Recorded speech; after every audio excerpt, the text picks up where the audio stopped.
Hey everyone, Dan Tortora here of Super Powered Pop, and we are talking about the man behind the skull here. That is right, the Punisher. And I am so excited about what is coming up. We are here, of course, inside the Parker Banner Kent and Wayne studios. Parker Banner Kent and Wayne comes to you on 21500 Catawba Ave, Suite A in Cornelius, North Carolina. Just outside of Charlotte is our comic book and gaming shop of choice, and that is led by Matt Milburn and the team. Head over to Parker Banner Kent and Wayne, for short PBKW, today and let them know the DT sent you. So happy to be here talking about one of my favorite characters of all time, the Punisher, the vigilante of vigilantes. And before we get started with the news about him potentially going to be in this Spider-Man 4 movie with Tom Holland, I want to get into a prediction that I had back here a few years.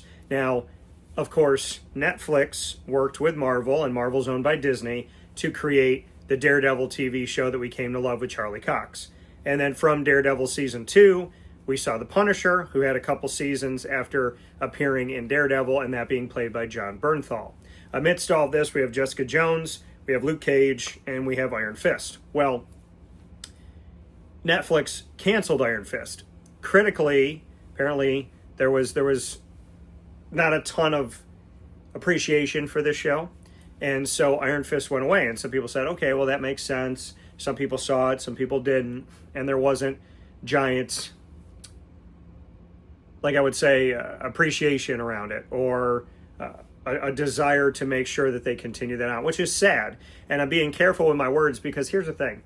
People work really hard on things, and I feel like sometimes people are disrespectful, especially on the internet, where they feel like they can hide behind something and not necessarily, they say things online that they wouldn't necessarily say to someone in person. And I just feel like with Iron Fist, there was such a disrespect for the show.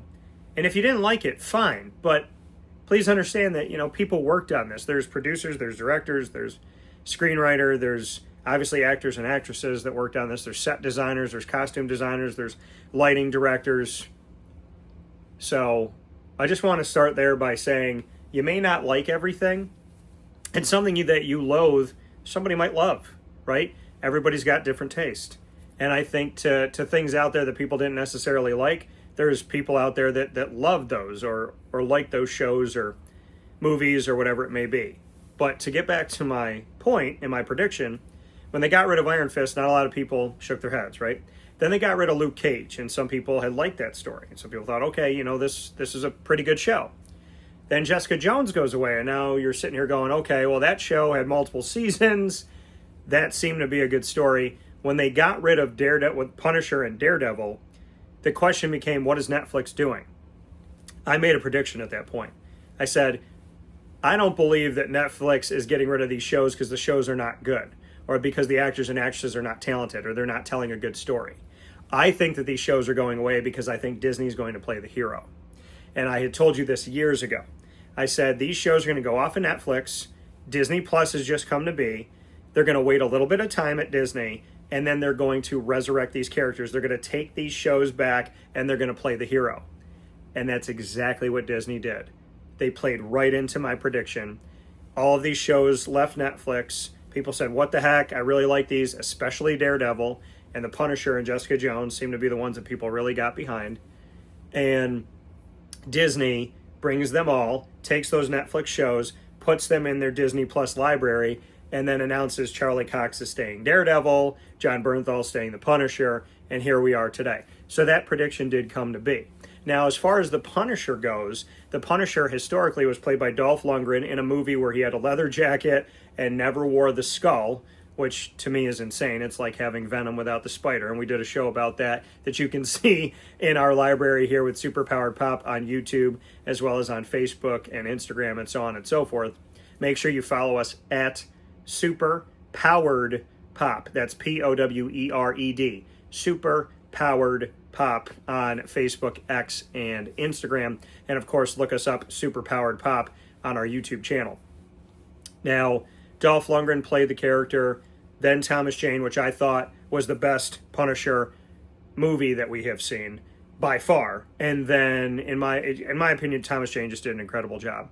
And then we saw, and that's how I first started liking The Punisher. Then we saw Ray Stevenson play the character in what I consider to be one of the longest climbs up and outside of the building ladder, where there's like 200 people in here to kill the Punisher, and he's scaling a ladder, and it takes him about 20 minutes. And I thought at this point he would have been shot like a billion times.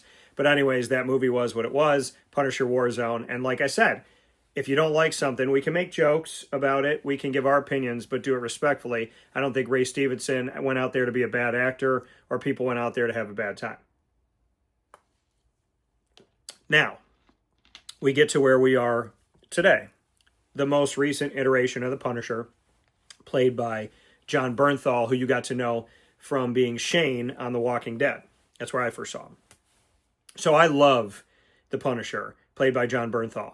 I also love the Punisher played by Thomas Jane. And my hope is, as we see Avengers, Doomsday, and Secret Wars, maybe we can see Thomas Jane's Punisher and Jon Bernthal's Punisher at the same time. But we know that we have Jon Bernthal. We know that Disney has said Charlie Cox is going to continue to be Daredevil. Jon Bernthal is going to continue to be the Punisher. In Spider-Man No Way Home, we know that in Tom Holland's universe, which is Earth 616, in the MCU, and that's the baseline of the MCU, which is the baseline of Marvel Comics, is Earth 616. So Tom Holland having Charlie Cox's Daredevil there, that shows us that we're playing in the same universe, that this Netflix universe is actually in Earth 616, and it is the MCU, and here's Tom Holland, which is Tom Holland Spider-Man, Peter Parker, which is great. So we already know that Charlie Cox, his iteration of Matt Murdock, aka Daredevil, is in the MCU. We also know that Jon Bernthal, because of that, is in Earth 616. And allegedly, we're going to see Jon Bernthal's Punisher in Spider-Man 4. What I'm really excited about this is that there's a few things. Number one, with Spider-Man being in New York City and Daredevil being in Hell's Kitchen, and knowing that we see the Punisher in New York City, this all plays together and gives us our Earth-based heroes, our heroes that are on the ground. Now, Spider-Man, we know, has been otherworldly. We know he's been off-planet, but Spider-Man is commonly the protector of New York City. The Punisher protects all of us against bad people.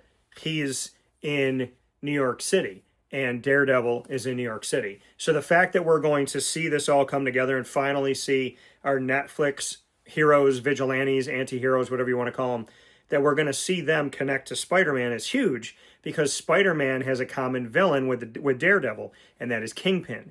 And Kingpin, I remember watching the TV shows growing up as a kid, watching Spider-Man cartoons. The Kingpin works with the Sinister Six in going after Spider-Man. So knowing that this can all come together, right, you bring in Charlie Cox in Spider-Man 3, a.k.a. Spider-Man No Way Home, and this is the Spider-Man 3 of the deal that bonded Sony and Marvel Studios, that's owned by Disney.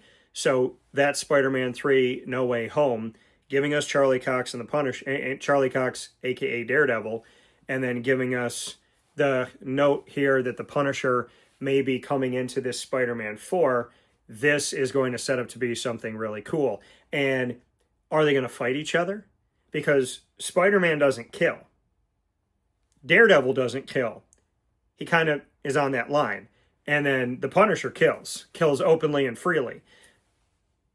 What that's going to look like and how these are going to interact, and how and we're going to see the Punisher, Frank Castle, is he really going to stop swearing just because he's in front of a kid in Spider-Man? So this is going to be really awesome, but it does show that if this comes to be, and we do see the Punisher in Spider-Man 4, and we do see Daredevil in Spider-Man 4, is this going to be not only an Earth-based story, but is it going to be a New York City confined story? Are we telling the story of just New York? And in that case, with Kingpin played by Vincent D'Onofrio, with the Kingpin, with Daredevil, with the Punisher, and Spider-Man, this can give somebody like me who grew up on comic books and the TV show, this could be really exciting for me. By the way, a New York City that has vigilante justice I feel like there's some people in New York City right now saying, where's the White Tiger? Where's the Punisher? Where's Spider-Man? Where's Daredevil? Because New York City's got some problems, and hopefully they will get figured out. But this is playing into something really, really cool. And it also plays into New York Comic Con, because New York Comic Con, for the first time that I know of in years, they sold their tickets before telling us any of the guests that were going to be there. So I got everything that I needed, got my stuff. We're going to be there with Superpowered Pop covering New York Comic Con again, and I believe this is year 7. I want to say it's year 7. So we'll be covering New York Comic Con, which I'm really, really excited to do, because let me think. If we did 2018, 2019, 2020, there wasn't one, so 2021, 22, 23, 24, and I missed one of those years. So yeah, it's year 6 or 7 that we're going to be in here, and I'm really very much looking forward to covering it.